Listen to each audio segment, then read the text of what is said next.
പലതരം ഡിജിറ്റൽ തട്ടിപ്പുകളുടെ കാലത്തിലൂടെയാണ് നമ്മൾ സഞ്ചരിച്ചുകൊണ്ടിരിക്കുന്നത്. ഓരോ ദിവസവും ഡോക്ടർമാരുടെ കയ്യിൽ നിന്നും എഞ്ചിനീയർമാരുടെ കയ്യിൽ നിന്നും IT ഉദ്യോഗസ്ഥരുടെ കയ്യിൽ നിന്നും പോലീസുകാരുടെ കയ്യിൽ നിന്നും ഈ പറഞ്ഞ അഡ്വക്കേറ്റിൻ്റെ കയ്യിൽ നിന്നും ഗായകരുടെ കയ്യിൽ നിന്നൊക്കെ ലക്ഷക്കണക്കിന് കോടിക്കണക്കിന് രൂപകൾ കോളിലൂടെയും OTP നമ്പർ ചോദിക്കുന്നതിലൂടെയൊക്കെ തട്ടിച്ച് മേടിക്കുന്ന ഒരു കാലം. അതിൽ കുറച്ച് പേരെ കിട്ടുന്നു, കുറച്ച് പേരുടെ കിട്ടാതിരിക്കുന്നു. അതോടൊപ്പം തന്നെ ഡിജിറ്റൽ അറസ്റ്റ് നമ്മൾ കേൾക്കുന്നുണ്ട്. വീട്ടിൽ തന്നെ ഡിജിറ്റൽ അറസ്റ്റ് ചെയ്ത് ഇരുത്തുന്നു, ആൾക്കാരെ ഭീഷണിപ്പെടുന്നു. പക്ഷേ അതിനേക്കാളും വമ്പൻ ഒരു കാര്യമാണ്, ഒരാളുടെ ജീവിതമാണ് ഇവിടെ തട്ടിക്കൊണ്ട് ഡിജിറ്റൽ തട്ടിപ്പിൻ്റെ പേരിൽ ഇപ്പോൾ നഷ്ടപ്പെട്ടിരിക്കുന്നത്. ജിതിൻ എന്ന് പറഞ്ഞ കൊല്ലംകാരൻ്റെ ജീവിതമാണ് ജയിലറയ്ക്കുള്ളിൽ തളയ്ക്കപ്പെടാനായിട്ട് പോകുന്നത്. എന്താണ് പൗർണമി വിഷയം? അതായത് പെട്ടെന്നൊരു ദിവസം തെലങ്കാനയിൽ നിന്ന് പോലീസുകാർ ജിതിൻ എന്ന് പറയുന്ന വ്യക്തിയുടെ വീട്ടിൽ വരുന്നു. അപ്പോൾ സ്വാഭാവികമായിട്ടും തെലങ്കാന എന്ന് പറയുമ്പോൾ നമുക്കറിയാം അന്യഭാഷയാണ്. ഇവിടെ വന്നു കഴിഞ്ഞാൽ അവർക്ക് ഏത് രീതിയിൽ പറഞ്ഞ് ഫലിപ്പിക്കാൻ പറ്റുമെന്ന് അറിയില്ല, നമുക്ക് എത്രത്തോളം മനസ്സിലാക്കാൻ പറ്റുമെന്നുള്ളതും ഊഹിക്കാതെ. അപ്പോൾ വന്നിട്ട് ഇവരോട് സംസാരിക്കുന്നു. വന്നു ആള് വീടിന് പുറത്തിറങ്ങി പോലീസുമായിട്ട് സംസാരിച്ചുകൊണ്ടിരിക്കുന്നു. അപ്പം ജിതിൻ്റെ മൊബൈൽ ഫോണും പേഴ്സും അതുപോലെ ID card, pan card, credit card, debit card എന്ന് തുടങ്ങിയ എല്ലാ സാധനങ്ങളും വേണമെന്ന് പറയുന്നു. ഈ വസ്തുവകകൾ എടുക്കാൻ പോലും ജിതിനെ അകത്ത് വീടിനുള്ളിലേക്ക് പ്രവേശിപ്പിക്കുന്നില്ല. ആ ഒരു സാഹചര്യം. അമ്മയെ കൊണ്ട് ഈ സാധനങ്ങളെല്ലാം എടുപ്പിക്കുന്നു. ഇതെല്ലാം നോക്കി ഓക്കെ ഇന്ന പോലെ ഇവർ കാര്യം പറഞ്ഞു കാണും, അവരുടേതായ ഭാഷയിലോ അല്ലെങ്കിൽ ഇംഗ്ലീഷ് ഉപയോഗിച്ചോ ഒക്കെ. എന്നാലും ഇവർക്ക് മനസ്സിലാക്കാൻ പറ്റുന്ന ഒരു പരിധിയുണ്ട്. അവരുടെ പരിമിതമായ ആ അറിവ് വെച്ച് അവർ മനസ്സിലാക്കിയത് ഇങ്ങനെ എന്തോ ഒരു തട്ടിപ്പ് സംഭവം നടന്നിട്ടുണ്ട്. ഇതിന്റെ കൂടുതൽ വിശദാംശങ്ങൾ ചോദിക്കാൻ വേണ്ടി അവിടെ നിന്നും ഇവിടെ പോലീസ് വന്നിരിക്കുന്നു. അപ്പോൾ ഇതിന്റെ ഒരു ഗതി, അതായത് സംസാര രീതിയൊക്കെ മാറുന്നു എന്ന് മനസ്സിലാക്കിയപ്പോൾ ഈ അമ്മ ബന്ധുക്കളെയും അതോടൊപ്പം അയൽവാസികളെയൊക്കെ അറിയിക്കുന്നു. അപ്പം സ്വാഭാവികമായിട്ടും നമ്മുടെ നാട്ടിലെ ലോക്കൽ പോലീസിന്റെ അനുമതിയോട് കൂടെ വേണമല്ലോ അന്യ സംസ്ഥാനത്ത് നിന്ന് ഒരു പോലീസ് വരുമ്പോൾ അല്ലെങ്കിൽ ഇത്ര ഉദ്യോഗസ്ഥർ വരുമ്പോൾ ഇവർ വരാൻ. അപ്പം ലോക്കൽ പോലീസിന്റെ ഭാഗത്തു നിന്ന് ഇവർക്ക് അനുകൂലം, അതായത് നമ്മുടെ നാട്ടിൽ സ്വാഭാവികമായിട്ടും വരുമ്പോൾ നമുക്ക് അനുകൂലമായിട്ട് അല്ലെങ്കിൽ നമ്മൾ പറയുന്ന കാര്യങ്ങളൂടെ കേൾക്കണം. അപ്പോൾ അങ്ങനെ ഒരു സാഹചര്യം ഉണ്ടായില്ല. ലോക്കൽ പോലീസിനെ അറിയിച്ചിട്ടും അവരവിടെ എത്തിയില്ല എന്നൊക്കെ ഉള്ള ആരോപണങ്ങൾ ഉണ്ട്. അപ്പോൾ ഈ നാട്ടുകാർ വന്നു, ഈ പോലീസ് തെലങ്കാന പോലീസ് ജിതിനെ ഇവിടെ നിന്ന് കൊണ്ടുപോകും എന്നൊരു സാഹചര്യം, അതായത് ഈ കാര്യങ്ങളൊക്കെ ചോദിച്ചിട്ട് ഇവർക്ക് കൃത്യമായിട്ട് മനസ്സിലാവുന്നുണ്ട്. അപ്പോൾ ഈ പറയുന്ന സിം കാർഡ്, ഒരു സിം കാർഡിന്റെ പേരിലാണല്ലോ ഇതെല്ലാം തുടങ്ങിയത്. അതായത് 2019 ജിതിൻ എന്ന വ്യക്തി ഉപേക്ഷിച്ച സിം കാർഡ്, ആ സിം കാർഡ് ഉപയോഗിച്ചാണ് ഈ വലിയ രീതിയിലുള്ള തട്ടിപ്പ് നടന്നിരിക്കുന്നത്. 10-14 വർഷങ്ങൾക്ക് മുൻപ് ഉപേക്ഷിച്ച 2019 ഉപേക്ഷിച്ച, അതായത് 5 വർഷത്തിന് മുമ്പ് ഉപേക്ഷിച്ച. ഓക്കെ, എന്നിരുന്നാലും ഈ പറയുന്ന കേസിൽ സംഭവിച്ചിരിക്കുന്ന കേസ് ഞാൻ ഈ വാർത്ത കേട്ടിരുന്നു. ആ മനുഷ്യന് ജയിലിൽ കൊണ്ടുപോയിട്ട് എന്തായാലും ഈ പറയുന്ന പോലെ ഇത്രയും അധികം ഡെവലപ്മെന്റ്, അതായത് ഡിജിറ്റൽ വിപ്ലവമാണ് ഇന്ത്യയിൽ നടക്കുന്നത്. ഇത്രയും ഡിജിറ്റൽ വിപ്ലവം ഉള്ളപ്പോൾ സൈബർ സെല്ലുകൾ ഓരോ സ്റ്റേറ്റുകളിലും ഇത്ര കർക്കശ്യമായിട്ട്, ഇത്ര കീനായിട്ട്, ഷാർപ്പനായിട്ട് പ്രവർത്തിക്കുമ്പോഴും ഇങ്ങനെ ഒരു സംഭവം ഇത് ആരുടെ ഭാഗത്താണ്? അയാൾക്ക് എവിടെ നിന്നാണ് നീതി കിട്ടുക? അയാൾ ചോദിക്കുന്ന പോലെ അയാൾ പറഞ്ഞൊരു കാര്യം പൗർണമി ഇപ്പൊ സൂചിപ്പിച്ച പോലെ, ഒന്നും ഡ്രസ്സ് മാറാൻ അനുവദിക്കാതെ അല്ലെങ്കിൽ തങ്ങളുടെ അവശ്യ വസ്തുക്കൾ എടുക്കാൻ സമ്മതിക്കാതെ ആദ്യം ഹോട്ടലിൽ കൊണ്ട് താമസിപ്പിക്കുന്നു. അതൊക്കെ എവിടെ നടക്കും? അതായത് ഇയാള് ചോദിച്ചു, ജിതിൻ ചോദിച്ചു, അപ്പോൾ ചോദ്യം ചെയ്യാനാണ് കൊണ്ടുപോകുന്നതാണല്ലോ പറഞ്ഞത്. അപ്പോൾ പറഞ്ഞു ട്രെയിൻ ഇല്ല. അപ്പോൾ ഇയാൾ ചോദിക്കുന്നുണ്ട് നാളെ ട്രെയിൻ ഉണ്ടോ? ഇവർക്ക് കൃത്യമായ ഒരു മറുപടി, ഒരു 3 സ്റ്റാർ ഹോട്ടലിലേക്കാണ് ഇയാളെ കൊണ്ടുപോകുന്നത്. അപ്പം അങ്ങനെ തന്നെ നടക്കത്തില്ല. ശരിക്കും അങ്ങനെ നടക്കാൻ പാടുണ്ടോ? അതെ, ഒഫീഷ്യൽ ഒരാളെ നമ്മൾ പിടിച്ചുകൊണ്ട് പോകുമ്പോൾ അതിൻ്റെതായ നോംസ് ഇല്ല. ഈ പറയുന്ന പോലെ എന്തുകൊണ്ട് ലോക്കൽ പോലീസ് ജിതിനെ സപ്പോർട്ട് ചെയ്തില്ല? ഇപ്പോൾ സപ്പോർട്ട് ചെയ്യണമെന്ന് പറയുന്നില്ല, പകരം അവർക്ക് അന്വേഷിക്കാം, ക്രോസ് ചെക്ക് ചെയ്യാം. അതോടൊപ്പം ജിതിന്റെ കേസ് എന്ന് പറഞ്ഞു കഴിഞ്ഞാൽ ഇത്രയും വർഷങ്ങൾക്ക് മുമ്പ് ഉപേക്ഷിച്ച സിം കാർഡ് ഉപയോഗിച്ച് ഹൈദരാബാദ് സ്വദേശിയിൽ നിന്ന് കോടികൾ തട്ടിച്ചു. അങ്ങനെ പലരിൽ നിന്നും ഈ ഡിജിറ്റൽ സൈബർ ക്രൈംസ് ഇഷ്ടംപോലെ നടക്കുന്ന ഒരു കാലമാണിത്. അതൊരു പുതിയ കഥയല്ല. സൈബർ ക്രൈം മൂലം 1-2 സാധാരണ പോലെ പണ്ടൊക്കെ 10,000, 50,000, 1 ലക്ഷം എന്നൊക്കെ പോകുന്ന സ്ഥലത്ത് ഇന്നിപ്പം 50 ലക്ഷം, 1 കോടി, 2 കോടി, 3 കോടിയൊക്കെയാണ് തട്ടിക്കുന്നത്. അപ്പോൾ അത് ഒരു വലിയ ക്രൈമാണ്, ഒരു സൈബർ ക്രൈം തന്നെ നടന്നുകൊണ്ടിരിക്കുന്ന ഒരു കാലഘട്ടത്തിൽ ഇപ്പം മലയാളിയായ ഒരു വ്യക്തിയെ ഇപ്പം അവരിവിടെ ഇത്രയും മെനക്കെട്ട് അവർക്ക് ഇവിടെ വരാമെങ്കിൽ തീർച്ചയായിട്ടും ലോക്കൽ പോലീസിന് ഉറപ്പായിട്ട് ഇൻഫോം ചെയ്യണം. ഇപ്പോൾ തമിഴ്നാട് പോയി ഒരു പ്രതി അറസ്റ്റ് ചെയ്യണമെങ്കിൽ ഉറപ്പായിട്ടും തമിഴ്നാടിൻ്റെ ആ ലോക്കൽ ഏരിയയിലുള്ള ആളെ ഇൻഫോം ചെയ്യാതെ അറസ്റ്റ് ചെയ്യാൻ പറ്റില്ല.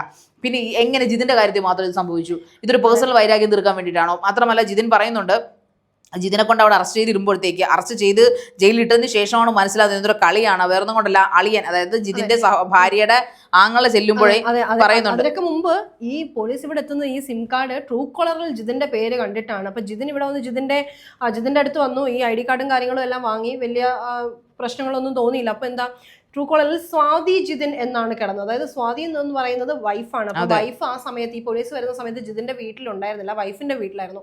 അപ്പൊ ജിതിനോട് പറയുന്നുണ്ട് വൈഫിന്റെ അടുത്ത് പോകണം, കൂടുതൽ ഡീറ്റെയിൽസ് പ്രതി ചേർത്തിട്ടുണ്ട്. അപ്പം ഈ ഹോട്ടൽ റൂമിൽ ഇരിക്കുമ്പോഴും ഇവർ പറയുന്നത് ഇനി വൈഫിന്റെ അടുത്ത്. അപ്പൊ ഇവനറിയില്ല, അതായത് ജിതിന് അറിയില്ല ഇനി വീട്ടുകാരെ കോൺടാക്ട് ചെയ്യാൻ പറ്റുന്നില്ല, വൈഫിന്റെ അടുത്ത് പോകും. ഇവർ പറയുന്നതല്ല ചെയ്തുകൊണ്ടിരിക്കുന്നത്. പിന്നെയാണ് ഈ തെലങ്കാനയിൽ പോകുന്നത്, ഇതിന്റെ കാര്യം എന്താണെന്ന് അറിയാൻ വേണ്ടിയൊക്കെ ഈ പറഞ്ഞ പോലെ ഭാര്യയുടെ സഹോദരൻ അവിടെ ചെല്ലുന്നത് റിമാൻഡിലാക്കപ്പെടുന്നു. തെലങ്കാനയിൽ ചെന്ന് റിമാൻഡിലാക്കുകയാണ് ചെയ്യുന്നത്. അതോടെ അവിടെ ചെല്ലുമ്പം സഹോദരന്റെ, അതായത് ഈ ഇദ്ദേഹത്തിന്റെ ജിതിന്റെ അളിയൻ ചോദിക്കുന്നുണ്ട്, എല്ലാം സമ്മതിച്ചോ, കുറ്റമൊക്കെ സമ്മതിച്ചോ, എന്താണ് അവര് എഫ്ഐആറിൽ എഴുതി വെച്ചിരിക്കുന്നത്, ഇങ്ങനെയൊക്കെയാണ് താങ്കൾ സൈൻ ചെയ്ത് വാങ്ങിച്ചു, അതായത് ഈ പണങ്ങളെല്ലാം താങ്കളുടെ ആഡംബര ആവശ്യങ്ങൾക്കായി ഉപയോഗിച്ചു എന്ന രീതിയിലാണ് അവർ എഴുതി മേടിച്ചിരിക്കുന്നത്. അപ്പോഴാണ് ജിതിൻ വാവളിക്കുന്നത്. ജിതിൻ പറഞ്ഞത് എനിക്കതൊന്നും മനസ്സിലായില്ല, അവർ പറയുന്നത് ഫർദർ അന്വേഷണത്തിനായിട്ടാണ് നിന്നെ ഇങ്ങോട്ട് കൊണ്ടുവന്നിരിക്കുന്നത്, കൂടുതൽ വിശദാംശങ്ങൾ പരിശോധിക്കാനും തെളിവെടുപ്പ് നടത്താനും കൊണ്ടുവന്നത്, അതിനുവേണ്ടി നിന്റെ സമ്മതപത്രം വേണം എന്ന് പറഞ്ഞിട്ടാണ് അദ്ദേഹത്തിനെ കൊണ്ട് ഒപ്പിടിപ്പിക്കുന്നതെന്ന് പറയുന്നത്. പക്ഷെ ഇത്രയും വലിയ ട്രാപ്പാണെന്ന് ജിതിന് വിചാരിക്കുന്നത്. പക്ഷേ അപ്പോഴും ജിതിൻ നമ്മുടെ നിയമത്തിൽ വിശ്വസിക്കുന്നു എന്നുള്ളതാണ്. കാരണം അവർ പറയുന്ന പോലെ ഉറക്കമില്ലാത്ത രാത്രികളായിരുന്നു അയാൾക്ക് ജീവിതത്തിൽ. ഈ പറയുന്ന പോലെ ഇങ്ങനെ ഒരാളുടെയും പൈസ, 1 രൂപ പോലും അദ്ദേഹത്തിന്റെ പറച്ചിൽ കേൾക്കുമ്പോൾ 1 രൂപ പോലും അദ്ദേഹം ഒരാളുടെയും ആവശ്യമില്ലാതെ മേടിക്കുകയോ വാങ്ങിക്കുകയോ ചെയ്യാത്തൊരു ഫാമിലി.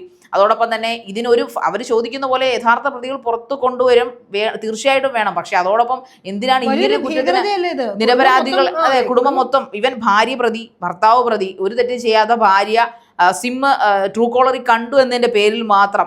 ഞാനൊന്ന് ചോദിക്കട്ടെ, ഇതിൽ ഇദ്ദേഹം പറയുന്നുണ്ട് റേഞ്ചിന്റെ പ്രോബ്ലം കൊണ്ട് അദ്ദേഹം സിം മാറ്റിയതാണ്, എയർടെലിൽ നിന്ന് വോഡാഫോണിൽ നിന്ന് വേറെ ഏതോ നമ്പറിലേക്കും ഒക്കെ, പിന്നെ ജിയോയിലേക്കും ഒക്കെ ആക്കി.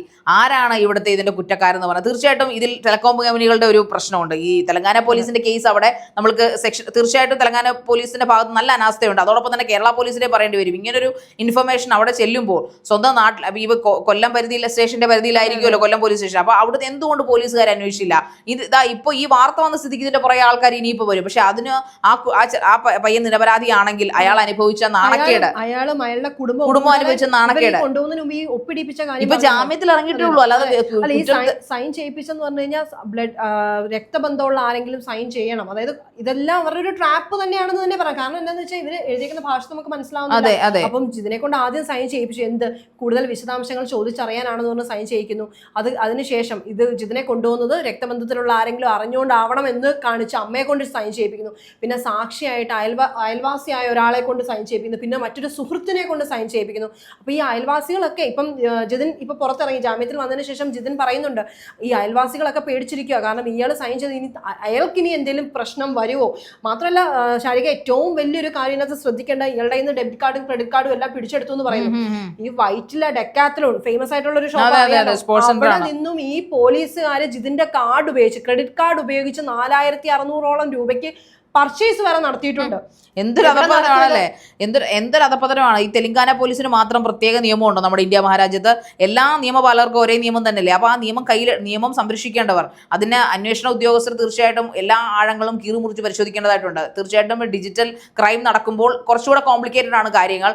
പലരും ക്വസ്റ്റ്യൻ ചെയ്യപ്പെടേണ്ടി വരും, പലരും പ്രതികളെയും നമ്മൾക്ക് തിരയേണ്ടി വരും, വാദികളെ തിരയേണ്ടി. പക്ഷേ തെലങ്കാന പോലീസ് തീർച്ചയായും ഒരിക്കലും എന്താ പറയുക, ഒരിക്കലും ലംഘിക്കാൻ പാടില്ലാത്ത ഒരിതാണ് അവർ ചെയ്തിരിക്കുന്നത്. കാരണം ഒരു മനുഷ്യന്റെ അല്ലെങ്കിൽ അയാളുടെ ഒരു സ്വാതന്ത്ര്യത്തിനേക്കാൾ കൂടുതൽ നിരപരാധിയാണ് അവിടെ പിടിച്ചു കൂടിച്ചിരിക്കുന്നത്.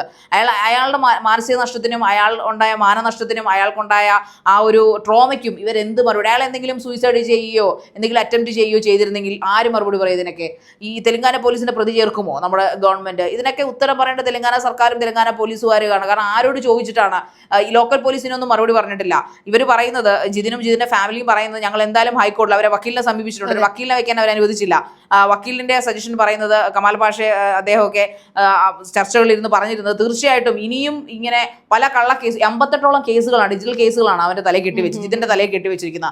ഒരു കുറ്റവും ചെയ്യാതെ ഒരാളുടെ പേരിൽ 58ഓളം ഡിജിറ്റൽ ക്രൈം കയറ്റി വെക്കുക എന്ന് പറയുമ്പോൾ എന്തൊരു അപലപനീയമായ ഒരു കാര്യമാണ്. തീർച്ചയായിട്ടും ഇതിനൊരു നടപടി നമ്മുടെ മാധ്യമങ്ങളിലൂടെ ജിതിന്റെ കേസ് പുറത്തു വന്നതിലൂടെ ആ ജിതിന് കിട്ടുമെന്ന് നമുക്ക് പ്രതീക്ഷിക്കാം. ഇങ്ങനെ ആരെയും ഇപ്പോൾ ഡിജിറ്റൽ ക്രൈം ഒരുപാട് നടക്കുന്നുണ്ടെന്ന് കരുതി കണ്ണിൽ കാണുന്നവരെയൊക്കെയും സിമ്മിന്റെ പേരിലുള്ളവരൊക്കെ ഒരുപാട് ആൾക്കാർ സിം ഉപേക്ഷിക്കുന്നുണ്ട്. പലർക്കും ഒരുപാട് നമ്പറുകളുണ്ട്. ആ ഉപേക്ഷിക്കുന്ന സിമ്മൊക്കെ എടുത്തിട്ട് കള്ളത്തരം ചെയ്ത് കോടികൾ അടിക്കുന്നവരെ നിരപരാധികളെ ശിക്ഷിക്കേണ്ട കാര്യമുണ്ട്. ഇതിന് പ്രതി ചേർക്കേണ്ടത് തെലങ്കാന പോലീസിനെ മാത്രമല്ല, ഈ പറയപ്പെടുന്ന ടെലികോം കമ്പനികൾ ആരൊക്കെയാണോ ഇതിന് ഡീആക്ടിവേറ്റ് ചെയ്യാനുള്ള പെർമിഷൻ ഉള്ളത് അവർക്ക് മാത്രമാണ്. നമുക്ക് ഒരു സിം കളയുന്നു, അത് റേഞ്ച് ഔട്ടാന്ന് കരുതി നമ്മളത് മാറ്റി വേറൊരു കമ്പനി എടുക്കുന്നു. നമുക്ക് അതിൽ കൂടുതലൊന്നും കസ്റ്റമേഴ്സിന് അറിയില്ല. പക്ഷേ ഇത് ചെയ്യേണ്ട ആൾക്കാർ, യഥാർത്ഥമായിട്ട് ചെയ്യേണ്ട ആൾക്കാർ ഇത് ചെയ്യാത്തത് കൊണ്ടാണ് ഇതിപ്പോൾ ഇങ്ങനൊരു തട്ടിപ്പിലേക്ക് പ്രതികൾക്ക് സൗകര്യം ഒരുക്കി കൊടുത്ത ടെലികോം കമ്പനിയാണ്. തീർച്ചയായിട്ടും അവർ ഇതിന് മറുപടി പറയേണ്ടതുണ്ട്. അവർ ഹൈക്കോടതിയിലേക്ക് തന്നെയാണ് ജിതിനും കുടുംബവും നീങ്ങുന്നതെന്ന് അറിയിക്കുന്നു. ഹൈക്കോടതിയിലേക്ക് നീങ്ങിയാൽ നമ്മുടെ നിയമവ്യവസ്ഥ മിക്കവർക്കും നീതി മേടിച്ചു കൊടുക്കാറുണ്ട്. ഹൈക്കോടതിയിൽ നീതി കിട്ടിയില്ലെങ്കിൽ തീർച്ചയായിട്ടും സുപ്രീം കോടതിയിൽ അവർ പോകുമെന്ന കാര്യത്തിൽ സംശയമില്ല. അതുകൊണ്ട് തീർച്ചയായിട്ടും നമ്മുടെ നിയമവ്യവസ്ഥ ജിതിന് നല്ല ഒരു വിധി മേടിച്ചു കൊടുക്കുമെന്ന്, അല്ലെങ്കിൽ നല്ലൊരു ന്യായം മേടിച്ചു കൊടുക്കുമെന്ന് നമുക്ക് പ്രതീക്ഷിക്കാം.